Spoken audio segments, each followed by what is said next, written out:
Alors j'ai dit en commençant que c'était faisable, mais peut-être pas en France. Alors faisable, de mon point de vue, j'en suis à ma 3e carrière, j'ai été cadre d'entreprise, j'ai été entrepreneur, et je fais maintenant du capital risque. Donc j'ai fait à peu près toutes les erreurs possibles dans toutes ces... Et c'est pas de la coquetterie. Dans ma culture, faire des erreurs, c'est enrichissant. Surtout si on les reconnaît, qu'on les assimile, qu'on les approprie, plutôt que de dire non, c'est pas de ma faute.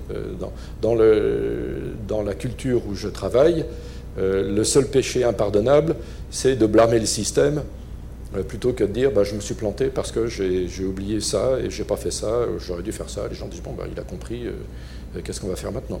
Alors que ici, vous le savez, dans la culture française, si vous ratez, vous êtes à rater. Et ce qui est un peu un obstacle d'ailleurs à la création du prochain Google. J'ai engagé beaucoup par exemple de polytechniciens. Les ingénieurs français dans la Silicon Valley ont une excellente réputation. Et en particulier pour les polytechniciens que j'ai embauchés quand j'ai fait BI, il y avait une suite de hasards qui fait que j'en ai embauché pas mal. L'avantage, c'est qu'ils avaient commencé à programmer à 8 ans et qu'ils avaient suivi les cours de mathématiques de Jean-Pierre Bourguignon.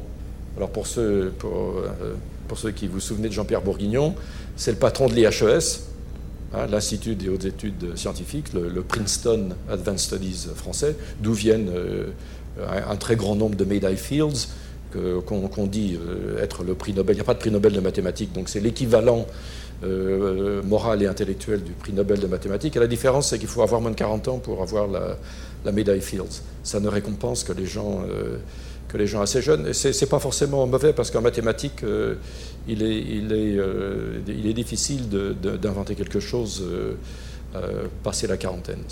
On peut devenir un professeur, on peut développer, on peut faire de la pédagogie, on peut faire du leadership, entraîner, former, toute chose extrêmement importante. Bref, dans la Silicon Valley, les ingénieurs français sont réputés pour leur capacité pratique, leur capacité théorique, souvent réunies sous le même chapeau, et puis ils ont été formés, enfin, on appellera ça comme on veut, par le système français. Qu'est-ce que j'entends par là? Le système français est très contraignant, et donc ça encourage à trouver des solutions pour contourner le système. Et donc ça encourage des formes d'esprit d'initiative dont les Américains, pour lesquels les choses sont assez faciles, n'ont pas forcément idée. Et donc, je trouve qu'il y a tout ce qu'il faut chez les ingénieurs, chez les hommes d'affaires, les commerciaux, les financiers français, pour faire de l'entreprise de très grande qualité.